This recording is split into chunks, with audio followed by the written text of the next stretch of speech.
विनोद हैं अहमदाबाद से। तीसरे अध्याय का 30वां श्लोक ले रहे हैं।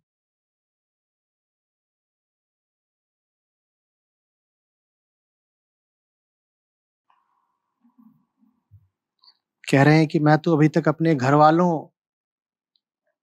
को ही अपने सारे कर्म समर्पित करता आ रहा हूं, घर के मासिक खर्चे देता हूं और ये सब मुझे अनिवार्य लगता है। पर कृष्ण कह रहे हैं कि अपने सारे कर्म मुझे समर्पित कर दो, तो मैं क्या समझूं?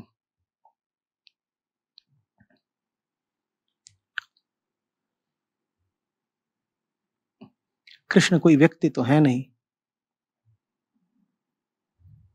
जब कृष्ण कह रहे हैं कि मुझे सारे अपने कर्म समर्पित कर दो, तो कृष्ण कोई व्यक्ति, कोई इकाई तो है नहीं।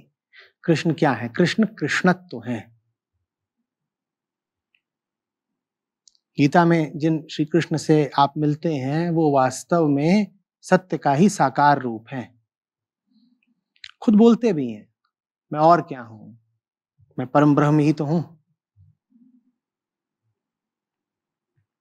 निर्गुण निर्दोष निर्विकार निराकार। अब प्रश्न समझिएगा, कह रहे हैं कि मैं तो कमा करके सारी कमाई घर वालों को चढ़ाता हूं, पर गीता में कृष्ण बोल रहे हैं कि जितने कर्म करो उनका फल मुझे चढ़ा दो। तो इसका मतलब क्या हुआ? किसको चढ़ाऊं? घर वालों को ना चढ़ाऊं? और अगर घर वालों को ना चढ़ाऊं तो किसको चढ़ाऊं? कृष्ण कोई व्यक्ति तो है नहीं। कहां है? मंदिर में चढ़ाऊं? कृष्ण भक्तों को सुपुर्द कराऊं कि लो बेटा तुम लोग लो, खीर मालपुआ उड़ाओ, जय कन्हैया लाल की,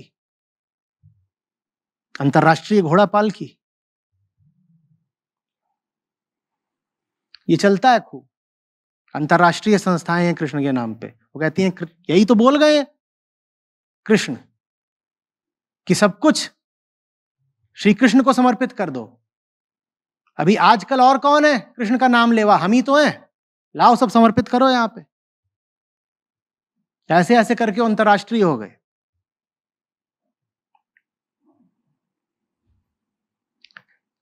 कृष्ण कोई व्यक्ति नहीं है, न कृष्ण अपना कोई वंशज छोड़ गए हैं कि तुम कहो कि अब वो तो है नहीं तो उन्हीं के खानदान के लोगों को जाके चढ़ाएं। कृष्ण माने, दोहरा रहा हूं, कृष्णत्व। अगर कमा करके लाते हो और परिवार पर ही खर्च करना है तो परिवार में वहां पर खर्च करो जहां कृष्णत्व है। बात समझ में आ रही है? यह हुआ कर्म फल को कृष्ण को समर्पित करने का अर्थ। घर में भी दोनों हैं, कृष्ण भी हैं और शकुनी भी हैं। हर जगह यही दोनों हैं। जैसे कहते हैं ना, हर जगह राम है रावण है, हर जगह रोशनी है अंधेरा है। चूंकि हम दो हैं इसीलिए हमारे लिए हर जगह दो है। अहम है और आत्मा है, सत है और असत है। वैसे ही हर घर में रोशनी भी अंधेरा भी, और ये दोनों ही व्यक्ति नहीं है, ये दोनों ही ताकतें हैं। ये दोनों ही क्या हैं? ताकतें हैं। इन्हीं ताकतों का परस्पर द्वंद्व चलता रहता है, उसी का नाम संसार है। इस द्वंद्व को जब तुम सत्य की दृष्टि से कहते हो तो कह देते हो लीला, और इस द्वंद्व में अगर तुम्हारी पिटाई हो रही है तो तुम कह देते हो इसे माया। हर घर में ये दोनों हैं, कृष्ण और शकुनी। और मैं फिर कह रहा हूं, ये इंसान नहीं है, ये ताकतें हैं। तो आप अपनी जो कमाई लाते हो घर में, देखो कि घर के कृष्णत्व को दे रहे हो या घर के शकुनित्व को दे रहे हो। कमाई इसमें भी खर्च हो सकती है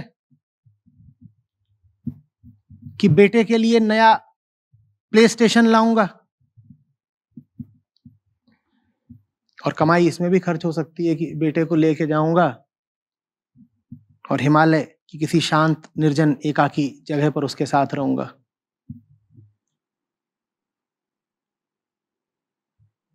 जब तुम उसके लिए वीडियो गेम और इन सब तामझाम का इंतजाम कर रहे हो तो तुम अपने घर में शकुनी की तरह दुर्योधन खड़ा कर रहे हो।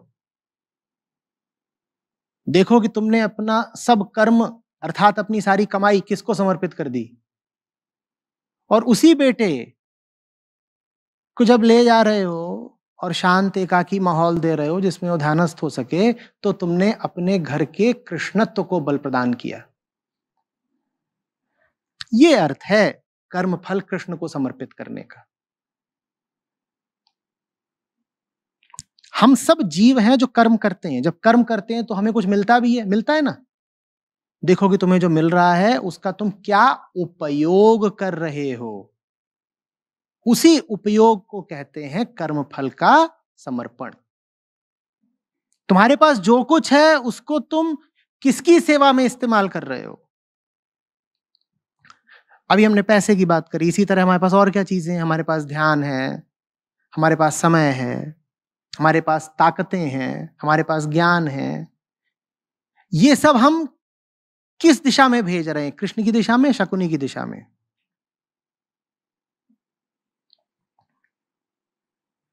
बात समझ में आ रही है?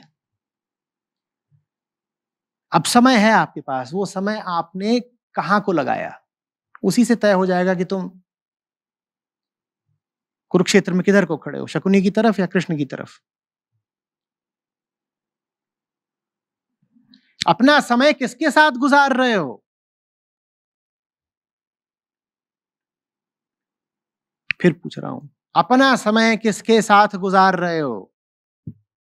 और तुम्हारा एक बहुत बड़ा संसाधन है, ये तुम्हारा मानसिक भंडार, जिसमें तुम्हारे पास स्मृतियां हैं, ज्ञान है। बताओ क्या याद रख रहे हो? बताओ तुम अपने ज्ञान का क्या इस्तेमाल कर रहे हो? तुम्हारे पास ताकत है तो तुम लड़ सकते हो दुर्योधन की तरफ से भी, और तुम लड़ सकते हो कृष्ण की तरफ से भी। बताओ किसकी ओर से लड़ रहे हो? तुमने प्रसिद्धि इकट्ठा करी है, बताओ उस प्रसिद्धि का क्या इस्तेमाल कर रहे हो? तो बात ये नहीं होती है कि तुम्हारे पास कितना है, बात ये होती है कि तुम्हारे पास जो है तुमने उसका इस्तेमाल क्या किया। इसी प्रयोग को कहा जाता है समर्पण। जिस उद्देश्य के हेतु तुमने अपने संसाधनों का इस्तेमाल किया, उसी उद्देश्य को तुम समर्पित माने गए। समझ में आ रही है बात?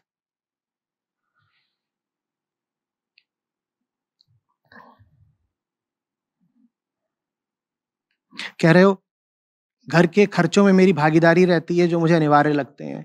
इसी अनिवार्यता की थोड़ी जांच पड़ताल करनी है ना। ये घर के खर्चे क्या चीज होते हैं और कितने होते हैं, मैं जानना चाहता हूं। कुछ बोलो लोगों को, वो खड़े हो जाते हैं, घर भी तो चलाना है। अरे घर है कि डायनासोर है जिसको धक्का भी देते रहो तो चलता नहीं? कितनी ताकत लगती है चलाने में भाई। नहीं साहब घर के खर्चे हैं। ये मुहावरे के पीछे तुम न जाने क्या क्या छुपा ले आते हो। घर का खर्चा माने क्या? घर का खर्चा माने क्या? दीवार खा रही है, घर खाता है। घर माने गौर से तो बताओ कि इसमें ठीक ठीक कहां खर्च कर रहे हो। एक एक रुपया जरा लिख के दिखाना कहां जा रहा है। ऐसे मत लिख दो पत्नी के खर्चे 70,000। ऐसे थोड़ी थे पत्नी के खर्चे 70,000, ये क्या है?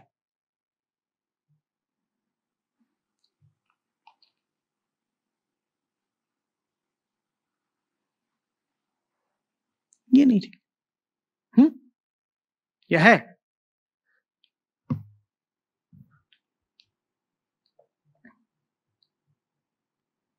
सुश का जेब खर्च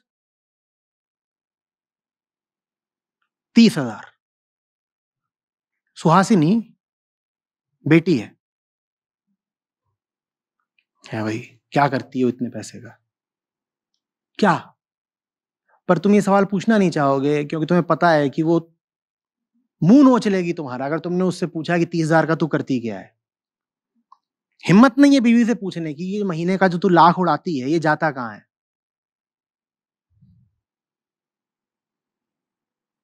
घर का खर्चा माने क्या। और अगर तुम्हारा खर्चा सिर्फ रसोई चलाने में जा रहा है या मकान का किराया देने में जा रहा है तो मैं उस पर कोई टिप्पणी नहीं कर रहा, फिर मेरी कोई आपत्ति नहीं है, बिल्कुल नहीं है। अगर कह रहे हो कि आचार्य जी ईमानदारी से हकीकत में मेरी तो सारी तनख्वाह बस रोटी पानी में जाती है, घर के किराए में जाती है और थोड़े बहुत कपड़े लत्ते खरीद लेता हूं उसमें जाती है, तो मैं कहूंगा फिर चलो ठीक। पर ऐसा आमतौर पर होता तो नहीं है ना। ऐसा नहीं होता है कि हमारे बिल्कुल बंधे हुए खर्चे हैं जिसमें हम एकदम मजबूर हैं। हम निर्धारित तो करते ही है ना, इतना तो करते हो कि महीने में एक पिक्चर दिखाते हो, करते हो ना। वहां पर भी ये तय हो रहा है कि तुम कृष्णत्व की दिशा जा रहे हो शकुनित्व की दिशा जा रहे हो। और पिक्चर देखने में अगर परिवार के साथ जा रहे हो तो 1,000-2,000 तो खर्च करके ही आते हो। वो 1,000-2,000 किसको भेंट चढ़ा है भाई। एक से एक पिक्चर रिलीज होती हैं और 200-200 400-400 600-600 करोड़ जा रही हो, तुम्हारी जेब से तो जा रहा है और तुम कहते हो नहीं नहीं आचार्य जी मेरा तो पैसा नहीं है। वो 600 करोड़ का बिजनेस कैसे किया पिक्चर ने। पिक्चरें जो इतना पैसा बनाती हैं उनको देखने फोर्ब्स 500 वाले तो आते नहीं, क्या आते हैं। रेस 4 और गोलमाल 6 और घपला 8, कमांडो 11:15, ये सब जो पिक्चरें रिलीज हो रही हैं और 400 करोड़ बटोर रही हैं, ये मध्यम वर्ग ही तो खर्च कर रहा है ना, ईमानदारी से बताना। या अंबानी अदानी आते हैं इनको बैठ के देखने सिनेमा हॉल में 600 का टिकट लेके, वो तो आते नहीं। ये जो पिक्चरें इतना पैसा बनाती हैं किसकी जेब से आ रहा है, तुम्हारी जेब से आ रहा है। पर मेरे सामने आके बोलते हैं आचार्य जी हमारी तो बड़ी सीमित कमाई है, हे। हमारे पास सही में पैसा नहीं है, बिल्कुल नहीं, एकदम नहीं, एकदम नहीं। एक से एक लोग हैं यहां संस्था में जो हमने अनुदान तय किया है उसको वेव ऑफ करने के लिए, उसको माफ करने के लिए एक पैमाना बनाया कि भाई जो लोग वाकई सहायता के पात्र हैं, जो लोग वाकई आर्थिक दृष्टि से थोड़े निर्बल हैं, उनको सब कुछ निशुल्क करो। अभी पता कैसे चले कि भाई सही में कोई सहायता का पात्र है। दान देने के लिए भी सुपात्र होना चाहिए ना, तो उसके लिए उनसे कहा जाता है कि साहब आप क्या कुछ तरीके से प्रमाणित कर सकते हैं कि आप वाकई उतने ही दीनहीन और आर्थिक रूप से निर्बल हैं जितना आप फोन पे बता रहे हैं। नहीं देखो मुझे, मेरी तो हालत अभी ऐसी है कि फोन कटने वाला है, बात करते करते बीच में अचानक डिस्कनेक्ट हो सकता है, बिल नहीं दिया है। ये भी हो सकता है कि अचानक बातचीत रुक जाए, बेहोश होकर गिर सकता हूं, 6 दिन से कुछ खाया नहीं है। अच्छा, कुछ आपकी बात से तो आप बड़े ही सिंसियर लग रहे हैं, कुछ प्रमाण देंगे। तो फिर वो अपना एक बैंक स्टेटमेंट भेजेगा और बैंक स्टेटमेंट में लाइन से किसमें 2 रुपया 10 पैसा, बड़े बड़े अंडे, जीरो, कुछ नहीं।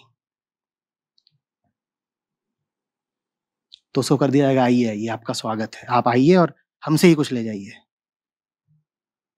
और फिर वो शिविर में आएगा अटेंड करने और एसयूवी से उतरेगा।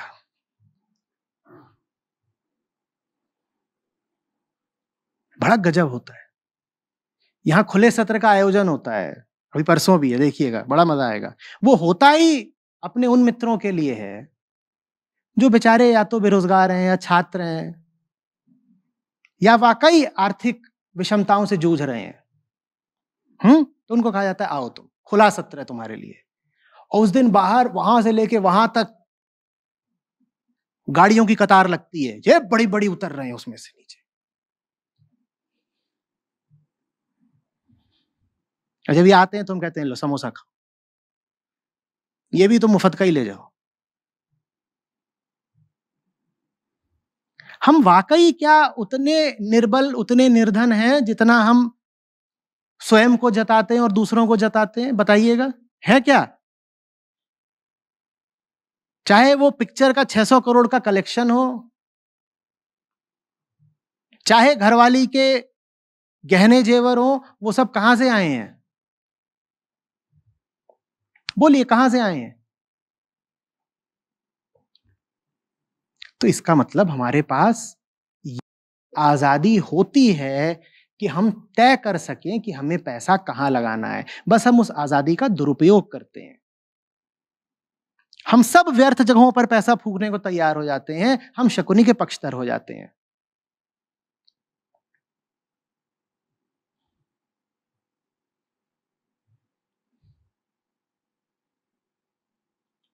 बात समझ में आ रही है?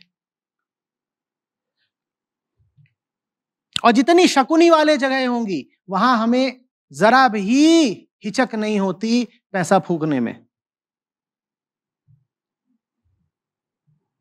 200 रुपए का पॉपकॉर्न खा रहे हैं, हाँ? तब कहां से आ गया पैसा भाई?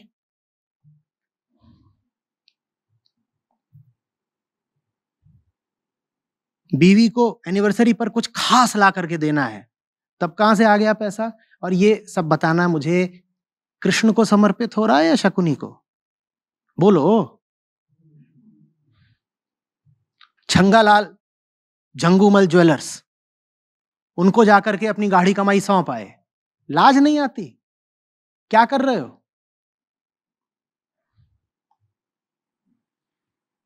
कर क्या रहे हो? बात बिल्कुल जमीनी तौर पर साफ हो रही है। कर्मफल कृष्ण को समर्पित करने का क्या अर्थ है और किस तरह हम कर्मफल कृष्ण की जगह शकुनी को देके आते रहते हैं। घटिया पिक्चर का जो टिकट खरीदते हो, जानते हो ना, उसी टिकट के पैसे से दुनिया में घटियापन और बढ़ता है। जब तुम एक घटिया पिक्चर को 400 करोड़ का बिजनेस दे देते हो, तो क्या नतीजा निकलेगा? वैसी ही पिक्चरें और बनेंगी। और जिन घटिया लोगों ने वो घटिया पिक्चर बनाई थी, उन्हें प्रोत्साहन मिल रहा है। वो पेट पकड़ के हंस रहे हैं, देखो हमने एकदम ही गई गुजरी।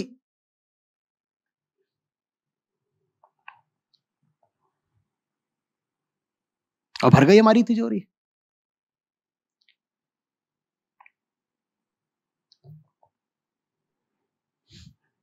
जब तुम पैसा फूकते हो सिर्फ दूसरों को दिखाने की खातिर, तो वो पैसा कृष्ण को समर्पित हो रहा है शकुनी को? और बहुत मोटी मोटी राशियां इसमें व्यय होती हैं कि नहीं, सिर्फ दूसरों को दिखाने में। ये जो पूरी बैंकेट हॉल इंडस्ट्री है, ये चली इसी में रही है। तुम्हें दूसरों को दिखाना है और मजे मार रहे हैं ये तंबू आशियाने वाले। एक से एक बैंकेट हॉल है, कितना लेते हैं? 10-10, 50-50 वाले भी हैं, उतना भी ले रहे हैं। उसी की तो तमन्ना है। हम्म।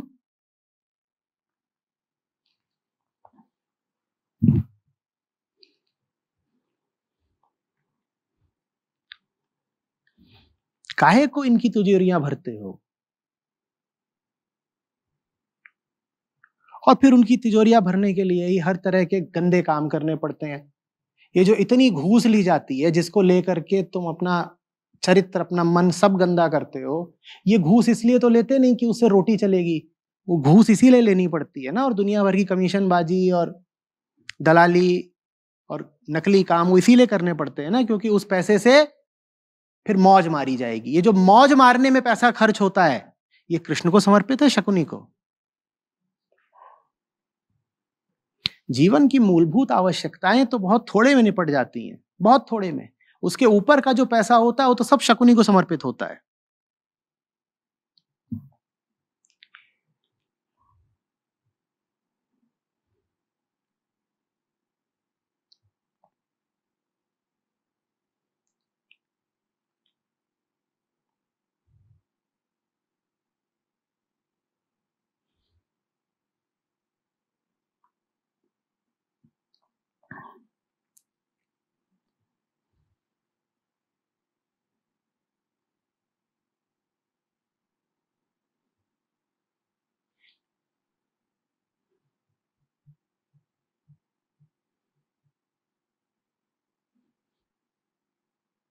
खर्च करो, घर पर खूब खर्च करो, पर ध्यान रखो किस चीज पर खर्च कर रहे हो। और अगर सही चीज पर खर्च कर रहे हो तो आमतौर पर खूब खर्च करने की जरूरत पड़ेगी नहीं। ये बड़ी विडंबना है कि ज्यादातर जो सही चीजें हैं वो बहुत महंगी आती नहीं, और जो चीज जितनी घटिया है वो उतनी महंगी आती है।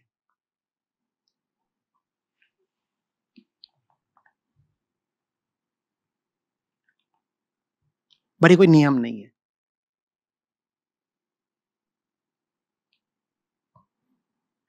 अपनी साफ नजर से होश की रोशनी में देखना,